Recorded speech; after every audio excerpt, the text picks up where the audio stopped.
And hello everyone, it is Peter Sam, the Narrow Gauge Engine here. Finally, the video we've all been waiting for, and one I've been extremely excited to make. Every single film from our favourite franchise, ranked from TATMR to JBS. Why is there no bwba on the list? Well, to put it quite simply, I do not know if I could withstand the torment of watching Thomas bounce around like he's a mechanical beach ball. Yes, in Journey Beyond Sodor it was present, but it was a lot more tuned down in comparison to Thomas and some trucks doing a fucking loop-de-loop in the Grand Canyon. I'm not here to tell you that you're wrong if you like bwba. Good for you if you do. I'm not telling you that if you like any of the films I put at the bottom of the list, you're wrong either, and vice versa for the top of my list. This is all just opinions, and as much as I was critical and very hard on these films, nostalgia will have swayed me at least a little bit. I'm only human, or a steam engine, I guess. You get my point either way. I started my marathon of films in July of last year and ended it in September the 27th, in fact. Now I have done a sneaky little review of one of these films on Twitter, so you may know where it ends up on the list, but that's one film out of 13. So even if you have read my review, you'll still get something out of the rest of this video. The films were always such an influential part of the show, and I think they have a lot more pull and in some ways supersede the show. The show's stories, whether they were short or long, were never an hour long,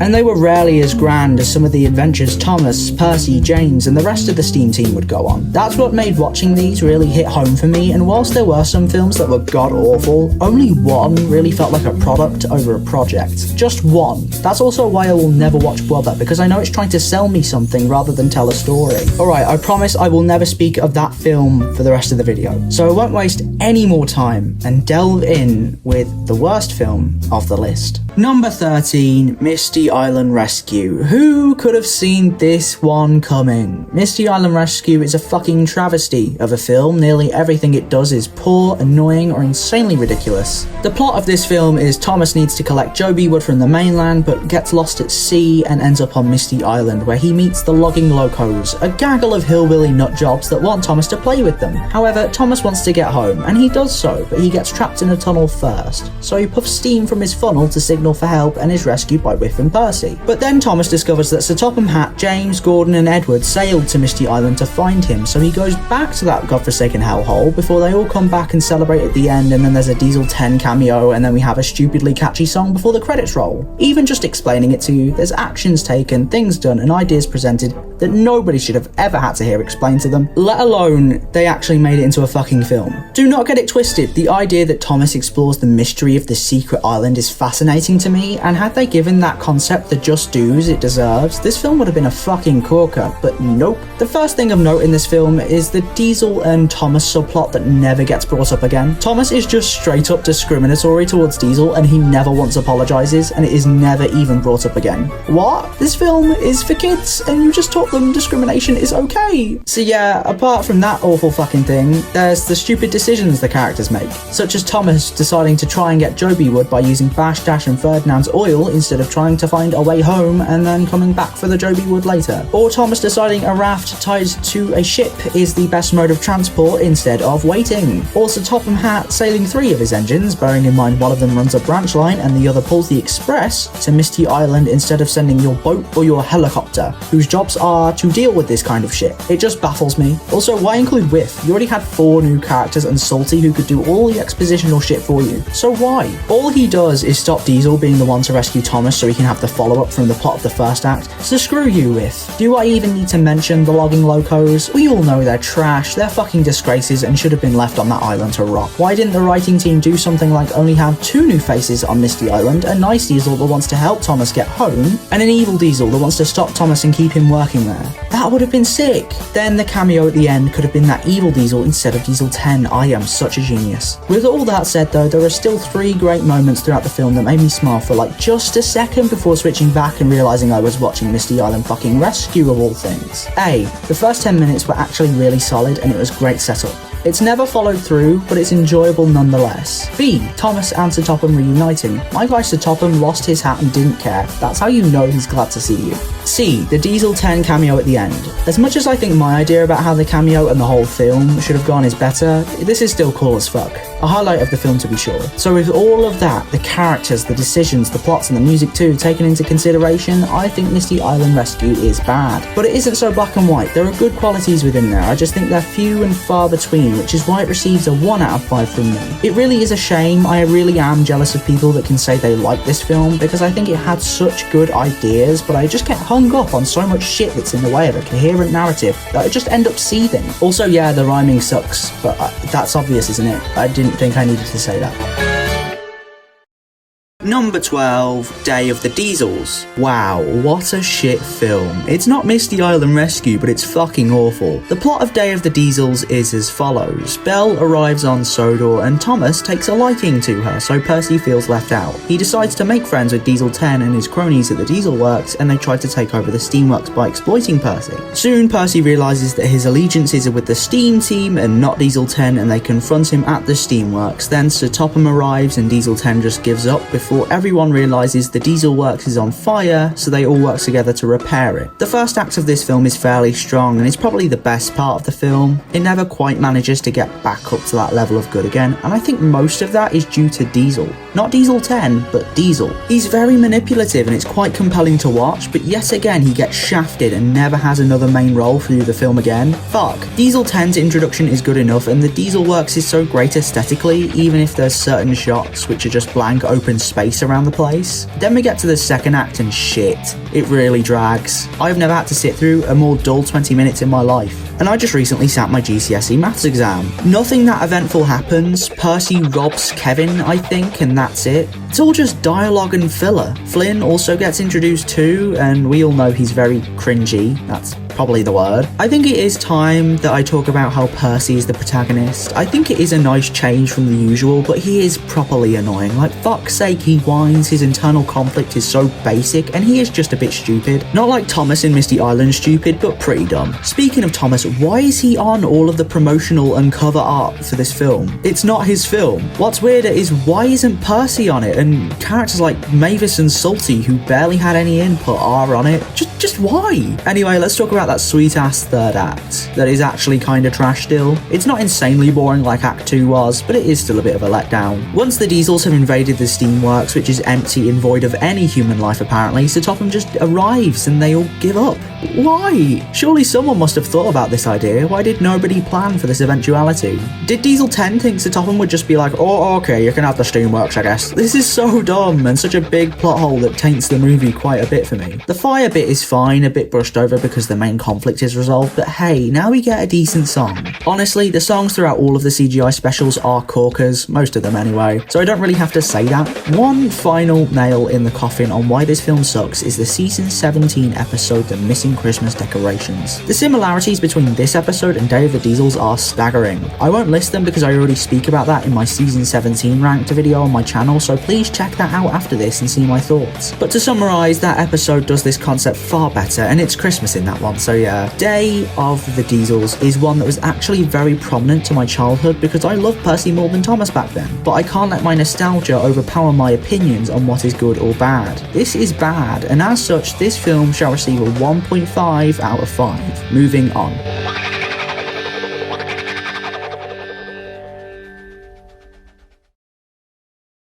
Number 11, The Great Race. Wow, there's a lot to talk about here, so let me just break this film down into 3 subcategories that I'll address one by one. The first one I'd like to talk about is character. The characters in this film are for the most part enjoyable, as this film was made in the Brenner era. Gordon, Philip, Percy, Henry, Emily, Ashima, Annie and Clarabelle, all enjoyable characters with a lot to give. Where this film falls flat, however, is with 2 characters, one being more influential than the other. Thomas is too much of a brat here. Yes, it's like his old personality, but it just seems to be like that because Ashima's going to the Great Race and he fancies her or some shit. I always have and always will prefer a more sensible but cheeky Thomas that's rarely pissed off. Like some adolescent that's not allowed to go to the dance on Sunday. This is the hill I die on. The other character I have a distaste for is surprisingly Diesel. I've just been praising him for the last 2 films and suddenly I'm not a fan, but it just doesn't feel like he fits anywhere and just detracts from the rest of the film with his annoying musical number. This is a great segue into into my next point about the structure and the plot work. There are way too many plots in this film, I'm sorry, but it's true. They're at least all brought up and completed in the runtime of the film, but it makes the movie feel very unfocused and all over the place. We have the main arc with Thomas, a side arc with Diesel as I previously mentioned, another arc with Gordon and the Flying Scotsman, and a bit on the side with Philip and Vinny. Why do we need 4? We only have 60 minutes and it's being wasted on shit like Diesel scheming to get to the railway show. The railway show itself is also very rushed and barely anything happens over there. It's really just filler, some skipped over segments and the climax of the plots, which is disappointing. It's what the movie's promoting, but we don't see much of it. I'll tell you what we do see a lot of though, musical numbers and visual humour, which is my third point on this film. The visual gags throughout the film rarely, if ever, made me laugh. It's just not funny. Don't get me wrong, I know why it's there and who it's aimed towards, but that won't make me like it. The musical numbers though are sometimes really good. The You Can Be Only You number is clearly the best. Will You Won't You wasn't the best, if I'm honest. Kinda sucked as a song. Streamlining was decent. I bought to that a bit, to be fair. Then there was the song with Diesel that I've forgotten about that I hated. So yeah, the songs were of a mixed quality there. Everything here is quite of a mixed quality, and there's some wasted opportunities with what the film could have done. So in the end, this film gets a 1.5 out of 5. It surpasses Day of the Diesels because it was just more interesting, to be honest.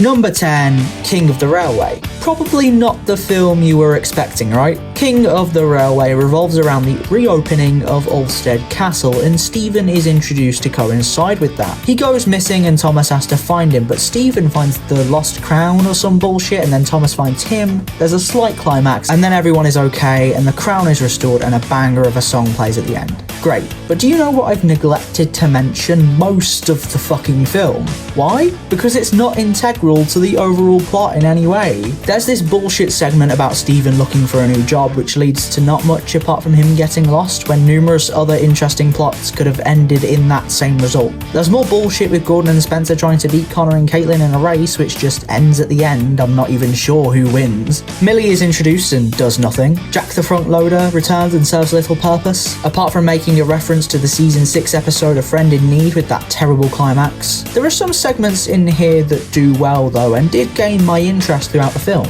namely the Stephen flashback and the context at the beginning with Godred's crown. They were such interesting bits that got me pretty invested in the story. The song also slaps. I know I already mentioned that, but still, it does. I prefer the draft version, which you can find on YouTube. It's just so much better than this generic version we ended up getting when the film released. I think the main problem I have with this film is it just feels like an elongated episode, or a bunch of episodes melded into one feature-length mess. We have an episode to do with the introduction of the castle and all the work that's being done there. We have an episode about Stephen's introduction and him trying to find a job. We have an episode where Stephen goes missing and finds the crown before being rescued by Thomas. Then we have an episode with Gordon and Spencer racing Caitlin and Connor. Boom. Could have just been a thing that happened in season 17. At the end of the day, I don't actively dislike this film like I did with the previous ones, but it does leave a lot to be desired. That's why I'm giving this bad boy a 2 out of 5. Did I just say bad boy? Did that come out of my mouth? Did I really just put that in the script? What the fuck am I doing now?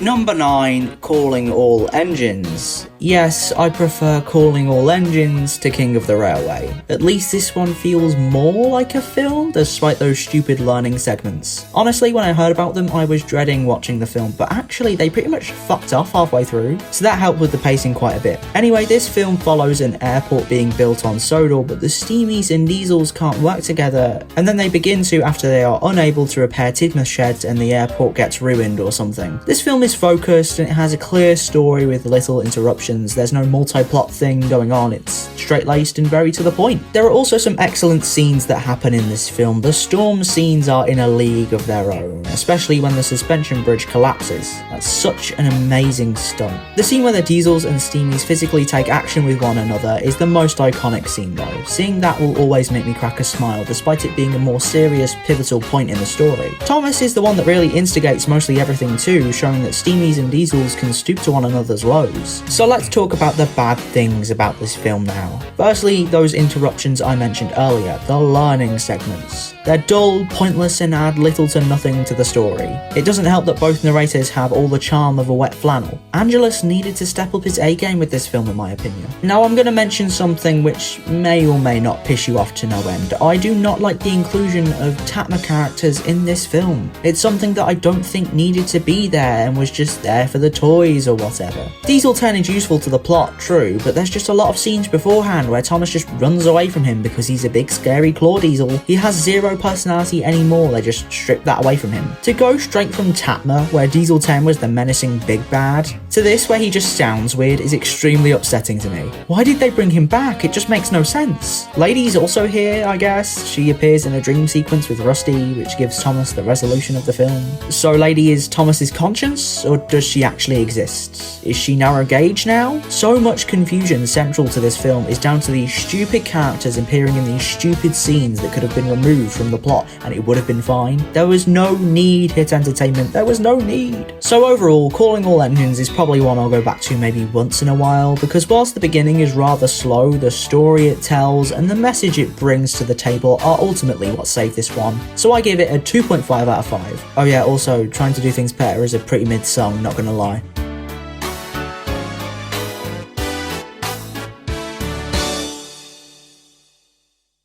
Number 8, Thomas and the Magic Railroad. This was the one I tweeted about ages ago when I first watched it. Before then, I'd seen reviews and a handful of scenes, and that was it. So this film fucks with magic and shit, and the plot is really convoluted. We all know that, everybody knows that. We all know that some of the voices don't work very well with the characters, and we all know the director's cut of this film will always be the more favoured one. But let me make one thing clear now. My ranking of this film in the list as a critic, the one you're seeing now, is so far removed from my ranking of this film as a fan of the show and as someone who enjoys the classic series. I'll tell you my placement of the film as a non-critic when we get to that spot, but that is the thing you have to keep in mind as I speak about this. So what is the problem with Thomas and the Magic Railroad? Well, it's convoluted and fucks with magic, as I said. This makes the film feel like such low stakes because of that. Everything presented can just be explained away by magic, like a talking tumbleweed or magic buffers. That just creates a lot of convenience for the film and weakens it in my opinion. Obviously more was planned to be in the film, but it was shortened so the kids could actually watch it. That's the problem with kids films with lore in them in general, like The Dark Crystal. There's either too much to the point where no kid will sit through it, or there's too little to the point where it's just confusing. Anyway, what else is bad? There are a few scenes that didn't need to be in there, like when Lily is first introduced. She climbs up a ladder and then goes on the wrong train because she listens to a dog. Why is that there? She could have just arrived in Shining Time lost. We didn't need that. Now I know I haven't addressed the fact that there is too much Shining Time stuff yet, and that's because I don't necessarily think it's bad. I'm sorry, I am sorry. But lest we forget, I have a channel dedicated to British soap operas linked below if you want to check that out. So I'm used to watching scenes like this anyway, and I don't really have a problem with it. Peter Fonda maybe could have done a little better on the acting front, but besides that, I don't have a problem with these human characters. By the way, if you're wondering, my favourite human character is Billy Two Feathers, because he drives a sick-ass looking train and looks badass doing it. I wish we had more time spent with him. So yeah, now onto the good stuff. The stuff that gets TATMR this high. I think the undeniable best bit about this film is the music. It's so grand and just hits home for me every time I hear it. It's the reason I've really been wanting to revisit this film after I watched it for the first time. When the film is being stupidly funny as well and just runs with its convoluted lore to make entertaining scenes, it is at its best. Mr. Conductor acting like he's on shrooms all the time, Junior being a cocky bastard, and Diesel 10's funny stuff are really great. I do love that about this film. Despite Diesel 10 being an imposing villain, he can also be funny. Splatter and Dodge are okay as comic relief, but Diesel 10 just steals the show. Speaking of the trains, when they do appear, it really does have that classic Thomas vibe. It just feels so right and so perfect that it's astonishing this did so poorly at the box office. The conclusion of this film is really something else too. It's really satisfying and just makes me smile to no end. Fuck it, the minute this video is over, I'm watching TATMR. In the end, I'm giving this film a 2.5 out of 5. And don't forget, I'll be mentioning where I put this film in the rankings as a non-critic, so be on the lookout for that.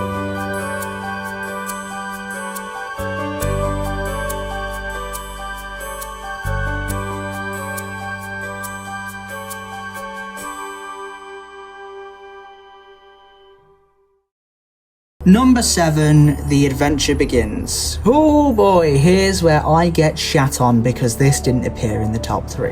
What The Adventure Begins represents and what The Adventure Begins is are two completely different things. What it represents is the show clearly being in safe hands, as it cares enough to give attention to detail and be accurate to the source materials. See James and Thomas's liveries throughout the first segment of the film. What it is a failed attempt at bringing something from the books to the big screen. Now, I know you're only more pissed off at me for calling it a failure, but it just objectively is. They ruined Thomas's arc in this film, the main arc. The central character, who is the protagonist, had a ruined arc for the sake of the climax. Thomas's arc was always about learning responsibility. He's careless and outright rude until the 4th story, where he acts sensibly and responsibly when the time calls for it. He learns how to be useful and gets rewarded for it. Yes, Thomas getting a branch line from that is a bit drastic, but he's never done something like that before, so why shouldn't he be given more responsibility if he's shown he can already be responsible? In this film, the reward is more deserved because of that Thomas chasing James scene and trying to stop him, but that's outright careless, and it doesn't give that arc a clean finish. It's like saying, oh kids, you can be as reckless as you want as long as you're doing it for the right reasons. It's noble, but it's dumb, and not the image that Audrey had in mind when making the character. Honestly, I don't think this film should have been centered around the first 2 books at all, and should have been about 2 books of which you can't ruin the arc with a reworked climax. Edward the Blue Engine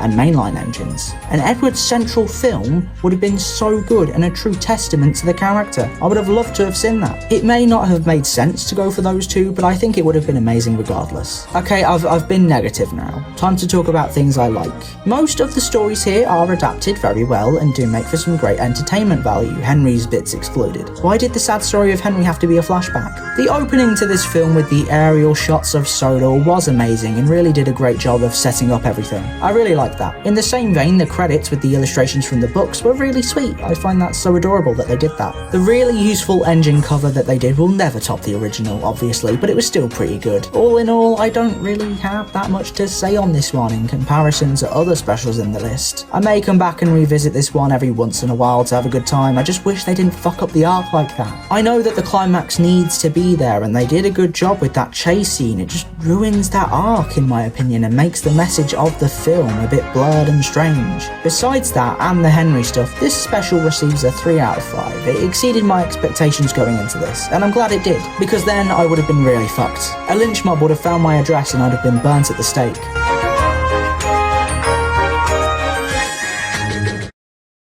Okay, so we are over halfway through this list, and this video probably depends on how much I have to say about these upcoming films. You can probably think of a few films that have made it this far, and once again I must stress these are my opinions. If I put your favourite low down, or your least favourite this high up, then remember I'm just a sentient train. You do not need my validation on anything. Anyway, let's crack on with number 6, The Great Discovery. What a great one. In this film, Thomas discovers a hidden town thanks to Duncan's trickery, and everyone tries repairing it in time for Sodor Day. Thomas gets an ego about handling most of the work to do with it until he fucks up, and then Stanley is given the job. This leads to some jealousy, a botched attempt at sabotage, Thomas going missing, being found again, and then everyone celebrates Sodor Day as the town is repaired. What I love about this special is Thomas is a twat bag, and yet I root for him. He's not an overly hateable bastard like in Misty Island Rescue. He's more complex and layered than that. He sees something taken from him and feels betrayed, so he lashes out. It's really gritty stuff. The story here is great, although like we've seen before, the second act does dip a bit and becomes dull and boring.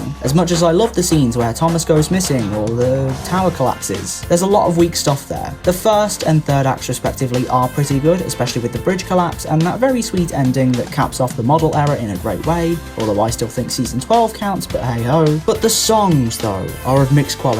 Some are bangers, some aren't, and that's a shame. Thomas and James are racing is kind of boring if I'm honest. It has its moments, but for the most part it's just a bit repetitive. Jobs are plenty, slaps, hard, and I really like it. I don't know why, because the lyrics suck, but it's a bop. Where Oh Where Is Thomas is the weakest song here, and it just fails to stand out from the others. I used to like it as a kid, and it's the one that will always stand out to me for that reason, but as a song, it's kinda bad. Thomas, You're the Leader will always be the best song to come out of this film, and it was clearly the one that had the most effort put behind it. It's the longest, they brought in a different guy to sing it, and rounds off the series by just naming all the characters. Well, not Duck or Oliver or the Scottish twins, but hey, I get a mention in there, so that's all that matters, right? Okay, we've spoken about the songs, the narrative, and the main character. I guess there's only one more thing to speak about. James Bond himself, Pierce Brosnan. He narrated for the film in both dubs and was supposed to narrate for future seasons, but didn't for whatever reason. So what do I think about him? Is he good? Is he bad? Is he somewhere in between? Honestly,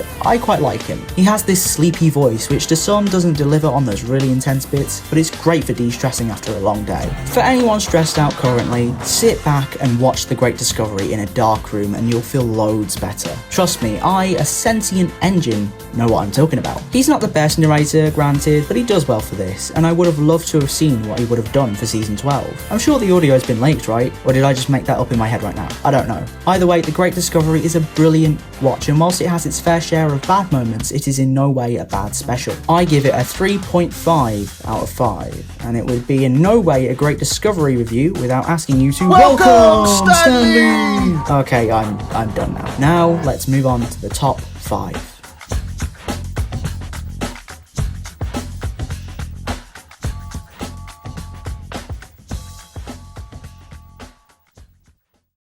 Number 5, Journey Beyond Sodor. Wow, what a finale to the specials. I know a lot of people don't like this one or find it quite mid, but I really like this one. It's comedic, it's thrilling, and it's quite daring for a Thomas film. Let's start with the few negatives of this film. I don't like how the villains are just so easily forgiven at the end by Thomas. Like, come on dude, they held you hostage and then tried doing the same with James. Have some loyalty and self-respect, man. Another negative is that it really does look unfinished. Some of the shots of Thomas puffing around the mainland look pretty bad, but visuals aren't everything, I guess. Just ask season 6. My other problem is, of course, the bouncing. It's annoying, and whilst I did get used to it, I'd have preferred it not to have featured in the film at all. Now let's talk about the characters we're introduced to in this film. Hurricane and Frankie are the villains of the film, and despite me not liking Hurricane's voice at first, it actually works well with the character, and I did come around to it. Frankie is definitely the more malicious one out of the two though. You can definitely tell who wears the trousers in that duo. Pretty good villains, not the best, but certainly forces to be reckoned with. Merlin is the weakest character out of the new ones in my opinion. He's just a bit too naive and obnoxious for my liking. Theo and Lexi are decent though, and I thought I'd hate Lexi's switching of voices, but I didn't.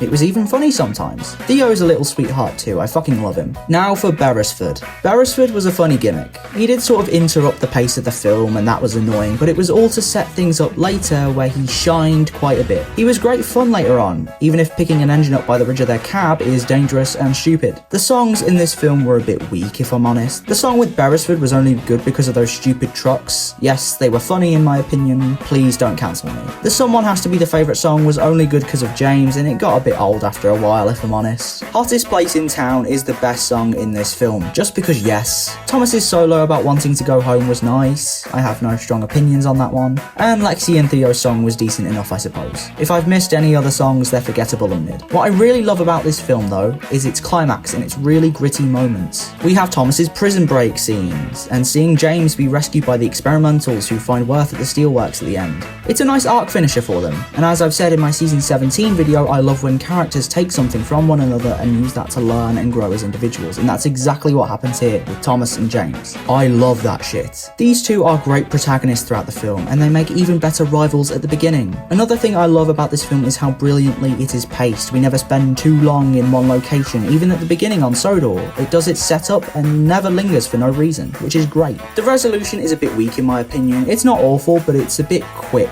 Thomas and James just arrive back on Sodor singing and everyone's like, oh okay. Although Henry's line gave me a smile. Ultimately, this film impressed me and I was not expecting to like it as much as I did. It just goes to show that no matter how far gone this series is, it can still produce bangers. I give Journey Beyond Sodor a 4 out of 5.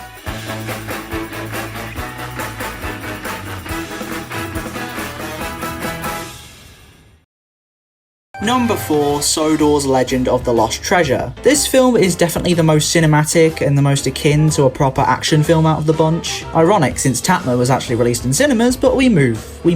Now I know you all expected this to be like number 1 or number 2, but no, I don't think it deserves that. It has its problems, despite all of the really good stuff that does happen here. The characters are great for the most part. Thomas is the underdog we root for, Skiff is a character you can really sympathise with and who gets a happy ending. Sailor John is an intimidating real threat who tries to kill Thomas at the climax, like holy shit. Marion serving as the comic relief character is good, but it hasn't got much to do with the plot. There are a few characters who I don't like in this film. Ryan is kind of boring and really is just a purple Thomas. Also, Sir Topham Hatt's a bit over the top here. I'm not a fan of how unwilling he is to fully understand a situation. Yeah, he's firm, but he was never a downright asshole. Also, when Thomas messes up his yard, he sends him to work at a construction site. Why would you do that? That seems so dumb to me. That man is one of my main problems with this film. Another big problem I have with this film is the fact that it has so many little plot lines. We have Thomas and Sir Topham's rift in their relationship. Okay, fine. Along with that, we have Sailor John trying to steal some treasure. Fair enough, that's all that was needed. But then we have this thing with Marion believing the Arlesdale engines are fairies and turned Oliver the Western engine into Oliver the Excavator, which, yeah, sure. Then Ryan is introduced and we have that whole fucking thing to deal with. Like, no, this is too much. Scale it back a bit, movie. Legend of the Lost Treasure tries doing too much, and ultimately it just makes the whole thing messy and disjointed. What is done right, however, is done really well. That whole climax is so entertaining and thrilling, and such a testament to how great this series can be when they put their minds to it. What makes this film pretty different and a bit overloved in my opinion, maybe not to the extent of The Adventure Begins, but overloved all the same, is just how much fan service they shove down our fucking throats. We got the Arlesdale engines, as I mentioned earlier, who are introduced just for a cheap side story that isn't integral to the plot very much. We get the return of the pack to help with said cheap side story. Donald and Douglas make a return for seemingly no fucking reason, also Daisy returns at the end for no fucking reason either. So really, none of these fuckers have any bearing on the plot whatsoever, and were just chucked in so that us as an audience would like it more. I don't think so, movie. Not to me, you don't. When it's really not an exaggeration to say that Ryan did more in this movie than any of these returning fan service characters, you should really be re-evaluating your ideas with this film, Mr. Brenner, sir. Honestly, I know it comes across as though I hate this film, but I don't. I'm just providing perspective for those of you who consider it to be the best. Who would I be if I didn't do that? I did have a really good time with this film, especially because the music was a fucking bop. We Make a Team Together and Never Overlook a Little Engine were amazing songs, and I love how trippy the latter of these songs gets with its visuals. What else? Oh yeah, the lore behind this film that's introduced to us at the start, like with King of the Railway, is really good. It's not as good here as it was there, but it is still entertaining and stands up really well. Sodor's Legend of the Lost Treasure is a delight to be sure, with few problems in there that I'm not very cool with, but it still makes for the top 5 just for all of the amazing shit it does. It's a solid 4 out of 5 from me, once again.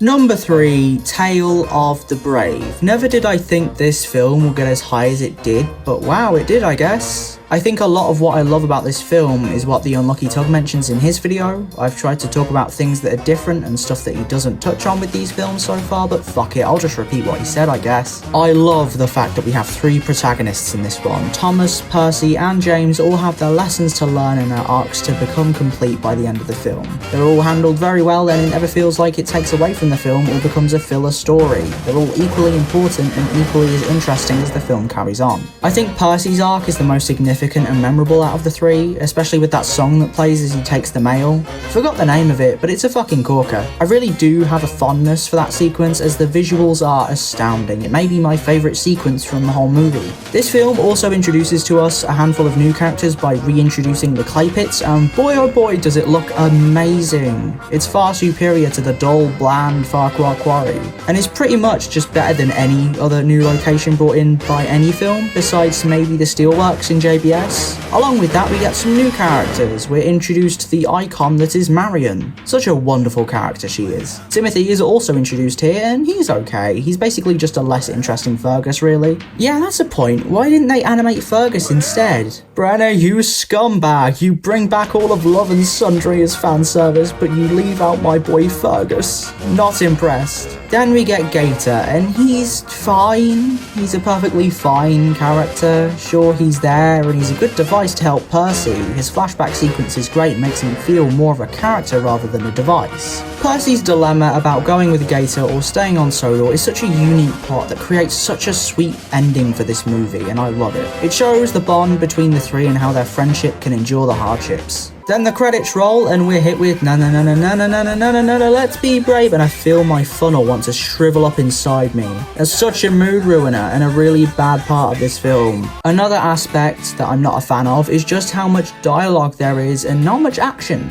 It feels very dry and uninteresting in that sense, and is actually why I might not watch this one as much as the others, even though I put it this high on the list. It's because I know there's like 45 minutes of dialogue scenes waiting for me. It may be good dialogue, but Thomas films are always at their best when they're intense, not when they're involved in normal day-to-day shit, which a lot of this film is. That's not inherently bad, as shown by its placement on the list, but it does make the film drag when you sit through it for a while, especially that second act. By the way, I just thought I'd mention that the scrap monster is merely a cash grab by the corporations and nothing else. It serves little purpose, and this type of thing would have happened without using it. Which reminds me, Reg was introduced in this film, wasn't he? Shit, I forgot about him. Yeah, he's a pointless character that was definitely made to get some sweet wonga. He serves no purpose throughout the film and is the definition of a pointless character. You can find his picture under that word in the dictionary alongside characters like Scruff and the Logging Locos. Tale of the Brave in the end is a really good film with a few problems but nothing so terrible to the point where I'd put it lower, which is why I'm giving it a 4.5 out of 5. Good job, film. When I'm with you, we rock and we roll. You make me happy, you make me bold. Nothing is hard, cause I'm feeling safe. This is our song, our tale of the brave. When I'm with you, we rock and we roll. You make me happy, you make me bold. Nothing is hard, cause I'm feeling safe. This is our song, our tale of the brave. This is our song, our tale of the brave. Alright, so we are here, the final two films. If you've been keeping track, you'll know what they are. May I just remind you before going forward, there is a subscribe button down below. If you could press it, I'd really appreciate that. Thanks. If you don't, then I don't know, that means Misty Island Rescue is your favourite Thomas special, and no one wants that. So press it. Go on. Why aren't you pressing it? Just press it. It's right there, you can just press it, Daniel. Number 2, Hero of the Rails. This is the film that defines my childhood. What Peter Sam has become is because of this film, so you already know it gets big points. I went into this knowing exactly what I was going to get, a great film, and that is what I got. So the plot is that Spencer arrives on Sodor, and to try and make him look like an idiot, Thomas tries racing Spencer but ends up crashing along the line and finds Hero, who he tries restoring on his own but ends up telling his friends so they can help. Hero is restored but found by Spencer and breaks down. Then Thomas and Spencer race to find Topham, which leads to Spencer crashing. Hero is eventually restored properly and goes back home in the end. There's a lot of good stuff here. First off, the characters. They're so enjoyable and the pairings show just how much they all collectively care about Hero. Characters like Toby and James and Thomas and Gordon coming together and being amicable to trick Spencer. Even the most minor of characters like Mavis help out here, and it's fucking amazing to see.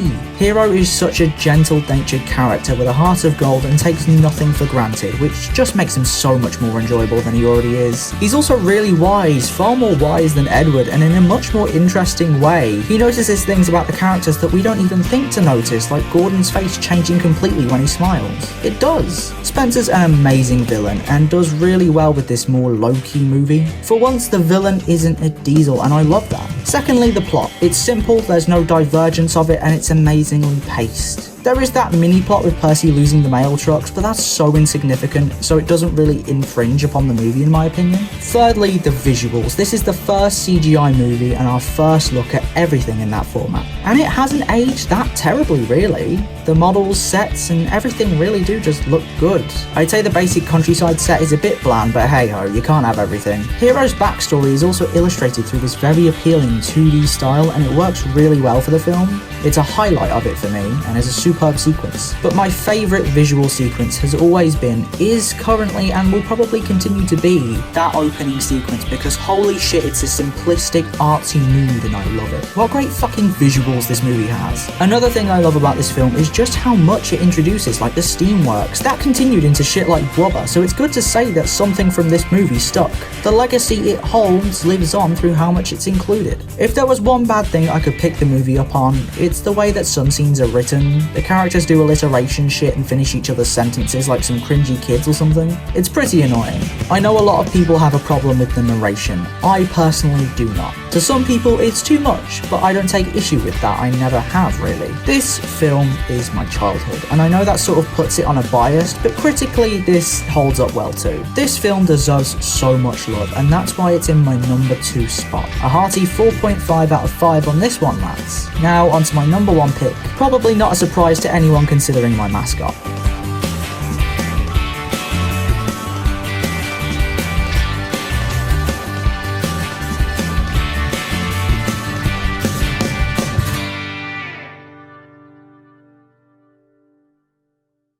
Number 1, Blue Mountain Mystery. Who would have thunk it? Peter Sam, the narrow gauge engine, picks the special where he is most prominent. It's as if he's just a fame-hungry bastard. No, why this special is the best is for many other reasons. Firstly, if I don't mention the songs, I will burst. Working Together and Blue Mountain Mystery are both absolute fucking bops of songs, and I'll always hate how they brought the former song back for King of the Railway and changed the lyrics. It's awful. Boo. No, the Blue Mountain Mystery version will always remain the superior one despite there being little change. Blue Mountain Mystery, the song, might quite possibly be my favourite song from a special ever. Better than We Make a Team Together, better than Thomas You're the Leader in my opinion, maybe even better than Really Useful Engine. That one gets a bit old because it's overplayed too much. But this song is a fucking tune, and each time I hear it, it only gets better and better. Secondly, characters and story. They're sort of linked into one here. The narrow gauge engine are reintroduced, and unlike the shitload of characters in Sodor's Legend of the Lost Treasure, they actually drive the plot forward to some capacity. Paxton also gets a major character glow up here. He's a lot more prominent and just a whole lot more entertaining, especially in that bridge collapse scene at the beginning. What is with these films and bridges? TATMR had a bridge collapse, The Great Discovery had a bridge collapse, Calling All Engines had the suspension bridge collapse, Hero of the Rails had the Fenlands collapse, which I guess is kind of like a bridge. Then you have Misty Island Rescue with Diesel dangling off the bridge at the start. In Journey Beyond Sodor, Henry crashed off a bridge, didn't he? King of the Railway also had some sort of a friend in need bridge collapse climax too. What in the actual fuck? What is with all of these movies and bridges? Anyway, back to whatever I was on about. Oh yeah, what they do with Victor's character in this film amazes me, especially as it's a Miller era film and those guys aren't really known for the best output of quality. They give him this backstory through Luke, the main new character of the film. He's such a complex character and he feels so real, unlike ones like the Logging Locals. He is ruled by fear until Thomas comes along and tries to help the situation like the generic protagonist he is. Thomas is probably one of the weaker main characters of the film, but I don't mind that actually, as the other characters are so interesting. The main climax of the film is one that is pretty controversial and a lot of people have their own thoughts on. I personally think this is really good. Some people say that the narrow gauge engines wouldn't act like that, but I disagree. They spend a lot of time with Luke, and when their relationships with him are threatened, they just decide to leave and ignore Thomas. That definitely sounds like something they do when pushed to the limit. Also, many people have a problem with Thomas trying to puff on narrow gauge rails, but that to me just shows how dedicated and how determined he is, and how much care he has for Luke. That shit is sweet, but one of my favourite aspects of the film will always be the B-plot. What B-plot, you ask? The B-plot with Rheneas wanting a new coat of paint. Even those few lines of dialogue pay off at the end, with Rheneas getting what he wanted, and it even ties into the story with him being painted yellow. It's funny. The whole thing was comedic, with Scarlo's stern principle and Rheneas' more bubbly, contrasting personality. This film does its plot, does it really well with little time being wasted, has great character dynamics, and throws in a little bit of comedy to keep things well paced. Hand on my heart, this is in my opinion the best Thomas film, and long shall it reign as such. I'm giving it a 5 out of 5.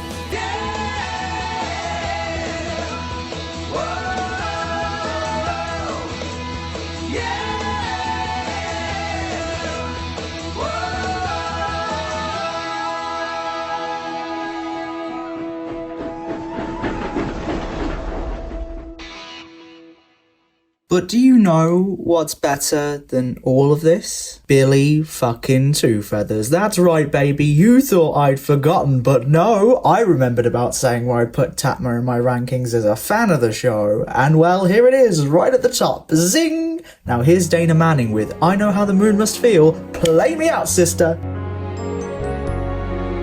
I know how the moon must feel. In all seriousness, these films mean a lot to me, for better or for worse, and are a big part of Thomas & Friends' history. I mean, when a film gets rid of the producer and sends the franchise on a decade-long losing streak, you know you're fucked up. Alternatively, when a film recaps its roots and lets its fans celebrate a 75-year landmark, I believe it was, then you've struck gold. So let me know your list down below and be sure to subscribe, as I said earlier. I had a blast making this, watching the films, making the script, recording it all and editing it, and finally watching it with you on this premiere. So if you want more shit like this, please press that red button. This is quite possibly the best video I've ever made here on the channel so far, and I'm so glad I got to make it with all of you fuckers on board joining me. I thank you all for your support across these 2 years of doing this, and I bid you a farewell. Makes me sound like I'm leaving the platform. I'm not, I can assure you that. But until next time, it's a goodbye from me. Bye-bye, and...